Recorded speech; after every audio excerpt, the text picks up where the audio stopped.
Hello everyone, আমি অনুময় easy math চ্যানেলে তোমাদের স্বাগত। কালকে তোমাদের মাধ্যমিকের অঙ্ক পরীক্ষা আছে। তাহলে অঙ্ক পরীক্ষা দিতে যাওয়ার আগে আমি যে অঙ্কগুলো বলবো সেই অঙ্কগুলো তোমাদের ছাড়া হয়ে যায়নি তো? বা দিতে যাওয়ার আগে অবশ্যই যেন অঙ্কগুলো ভালো করে দেখে যাওয়া হয়, সেটা কিন্তু তোমাদের শিওর থাকতে হবে। কারণ এখান থেকেই তোমাদের অঙ্কগুলো আসবে। দেখবে তোমাদের যে দশম শ্রেণীর গণিত প্রকাশ বইটা আছে, সেখান থেকেই অঙ্কগুলো ম্যাক্সিমাম তোমরা কমন পাবে। তাই যে অঙ্কগুলো বলবো সেগুলো কিন্তু তোমাদের একদম মিস করা চলবে না। তাই তোমরা শুধু একবার ভালো করে দেখে নেবে কোন কোন অঙ্কগুলো আমি বলছি, আর ছাড়া হয়ে যদি যায় একটু দেখে নেবে যে কোন অঙ্কগুলো আমি বলছি, যেন একদম মিস করা যাবে না। তাহলে আসো দেখে নেই কোন কোন অঙ্কগুলো। তোমাদের জোর দিতে হবে কিসের কিসের উপরে। যারা 100 পাওয়ার জন্য পড়াশোনা করেছো তারা বলবো এই 8টা 10টা অঙ্ক করে কি হবে। 8টা 10টা অঙ্ক এই কারণেই দেখতে হবে যেন ওইগুলো কোনোভাবেই বাদ না চলে যায়। তাই তোমাদের সাজেশনটা দেখতে হবে। আমি যে অঙ্কগুলো বলছি সেগুলো একটু ভালো করে খেয়াল রাখো। প্রথমে তোমাদের পাটিগণিত, পাটিগণিতের উপর একটু জোর দিতে হবে। একটা 5 নম্বরের অঙ্ক থাকবেই। উপপাদ্য, প্রয়োগটা সবার জন্য নয়। প্রয়োগ যারা খুব ভালো প্রিপারেশন নেবে তারাই পারবে, না হলে বাকিরা কিন্তু প্রয়োগটা পারবে না।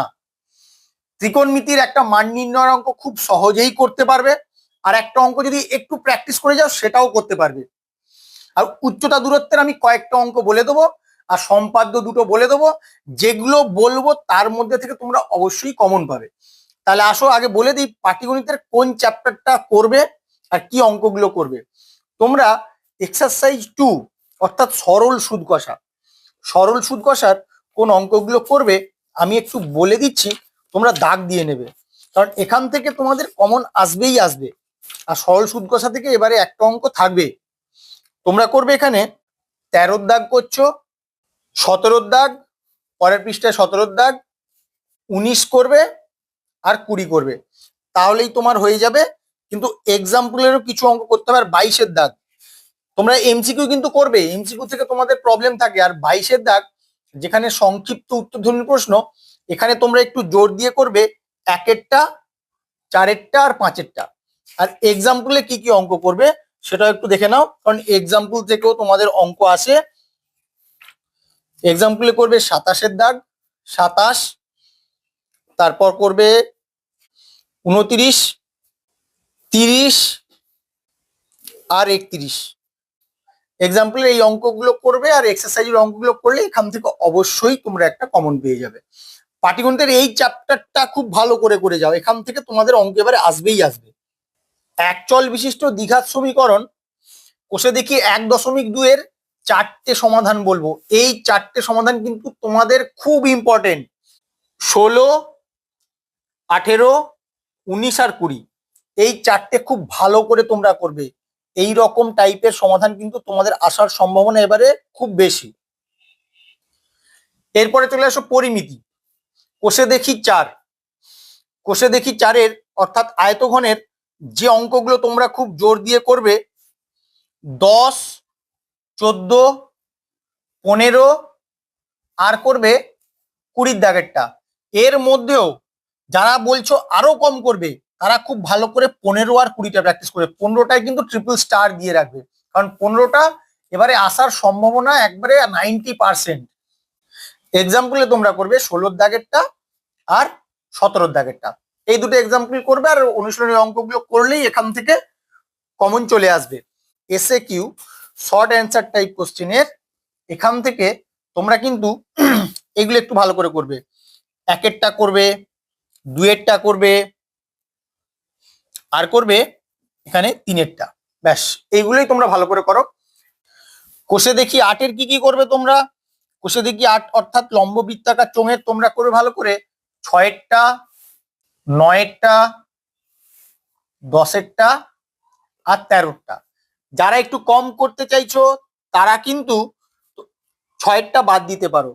9, 10, 13 করলেই হবে, তবে 9 আর 10টা খুব জোর দিয়ে করবে, কারণ এই টাইপের অঙ্ক কিন্তু আসার সম্ভাবনা খুব বেশি। আর 20 দাগের এসএ কিউ এর তোমরা করবে 2-এরটা ভালো করে করবে, 2-এরটা আর 5-এরটা। এক্সাম্পলের 10-এর দাগের অঙ্কটা করবে। 10-এর দাগ চ্যাপ্টার 16 লম্ব বৃত্তাকার শঙ্কু, 10-এর দাগ, 11-র দাগ, আর 12 দাগ। 10, 11, 12, 11টায় তোমরা ট্রিপল স্টার দিয়ে রাখবে। 11 অঙ্কটা ভেরি ভেরি ইম্পর্টেন্ট তোমাদের জন্য। আর 14 দাগের করবে, অর্থাৎ এসএ কিউ থেকে ভালো করে তোমরা করবে 3 দাগ, 4 দাগ আর 5 দাগ, এই 3টে করবে, তাহলেই হবে। আর এক্সাম্পল থেকে তোমরা 2টো অঙ্ক করবে। এক্সাম্পল থেকে করবে 12 দাগ, প্রয়োগ 12, প্রয়োগ 15। আর কিছু করার দরকার নেই। কোষে দেখি 19 খুব ভালো করে তোমরা করবে 7 দাগেরটা আর 10 দাগেরটা। আর 18 দাগের এসে কিউ তোমরা করবে 2 দাগেরটা, 4 দাগেরটা আর 5 দাগেরটা। এইগুলো করলেই কিন্তু পরিমিতির আর কিছু তোমাদের এর বাইরে আসবে না। তাই এই অঙ্কগুলো কিন্তু তোমরা অবশ্যই ভালো করে প্র্যাকটিস করে যাবে। যারা করেছো তারা একবার দেখে নেবে যে করতে পারছো কিনা। হাইট অ্যান্ড ডিস্টেন্স থেকে 4টে অঙ্ক বলবো। এই 4টে অঙ্ক করলে এই অঙ্কগুলোই আসবে বা এই টাইপের অঙ্কই আসবে, এর বাইরে আশা করছি এবারে তোমাদের অঙ্ক আসবে না। কত কত দাগগুলো একটু বলে দিচ্ছি, তোমরা দেখে নেবে। 10 দাগ, 11 দাগ, 14 দাগ আর 20 দাগ, এই 4টে অঙ্ক খুব ভালো করে তোমরা প্র্যাকটিস করবে। আর এক্সাম্পলে তোমরা করবে 8, 9, 12 আর 13। এই 4টে এক্সারসাইজের আর 4টে এক্সাম্পলের এই 8টা অঙ্ক করলেই ওখান থেকেই তোমাদের হাইট অ্যান্ড ডিস্টেন্সের একটা অঙ্ক কমন আসবে। এরপরে চলে আসো রাশিবিজ্ঞান। রাশিবিজ্ঞানের যে কটা অঙ্ক বলে দেবো, যদি এই অঙ্কগুলো করে যাও এখান থেকে 100% তোমরা কমন পেয়ে যাবে। 341 পৃষ্ঠা, অর্থাৎ কোষে দেখি 26.1-এর 3টে অঙ্ক করবে। 10 দাগ, 11 দাগ আর 12 দাগ। মধ্যমা নির্ণয়ের তোমরা 4টে অঙ্ক করবে। 9, 10, 12 আর 14, এই 4টে করবে। এখান থেকে করলেই তোমাদের যে আইডিয়াটা চলে আসবে, যে কোনো অঙ্ক দিলে করতে পারবে। তাই অঙ্কগুলো কিন্তু একটু বুঝে বুঝে করবে। এখন শেষে করার তোমাদের সময় নেই, তোমরা শুধু একবার দেখে নেবে কিভাবে করেছো। আশা করছি দেখলেই বুঝতে পারবে এইভাবে করতে হবে। সূত্রগুলো কিন্তু তোমাদের মনে রাখতে হবে, না হলে কিন্তু সমস্যায় পড়ে যেতে পারো। 26.3-এর 3, 4 এই দুটো করলেই তোমাদের হবে। 26.4-এর তোমাদের করতে হবে 7 দাগ আর 8 দাগ। এবারে কিন্তু তোমাদের সংখ্যা গুরুমান আর গড় এই দুটো আসবেই। তাই সংখ্যা গুরুমান আর গড় থেকে যে অঙ্কগুলো বললাম সেগুলো কিন্তু কোনোভাবেই বাদ দেওয়া যাবে না, বাকিগুলো বাদ দিলেও দিতে পারো। আর অতি সংক্ষিপ্ত উত্তরধর্মী প্রশ্নে অর্থাৎ 9 দাগের যে অঙ্কগুলো আছে এগুলো সবগুলোই তোমরা করবে, কারণ এখান থেকে তোমাদের কিন্তু অঙ্ক আসে। এবারে চলে আসো উপপাদ্যের কথায়। আমি তো বলেছিলাম উপপাদ্য কমন আসবে, আমি 4টে উপপাদ্য বলবো। 4টের মধ্যে তোমরা কমন পাবেই পাবে, একটা তো পাবেই, দুটো কমন পেতে পারো। 4টে উপপাদ্য হচ্ছে 34, 41, 48 আর 50। এই 4টে উপপাদ্য করবে তাহলেই হবে। আর সম্পাদ্য তোমরা করবে পরিবৃত্ত আর স্পর্শক, এইগুলোই তোমরা করবে। করে গেলে কিন্তু ভালো নাম্বার পাবে। আর যেগুলো বলছি সেগুলো একদম বাদ দিয়ে যাবে না। এর পরেও যদি মনে হয় কারো এটা থেকে কি করব ওটা থেকে কি করব, আমাকে কমেন্ট করে জানাতে পারো। আমার সাজেশন দেওয়া আছে, সেখান থেকেও দেখে নিতে পারো।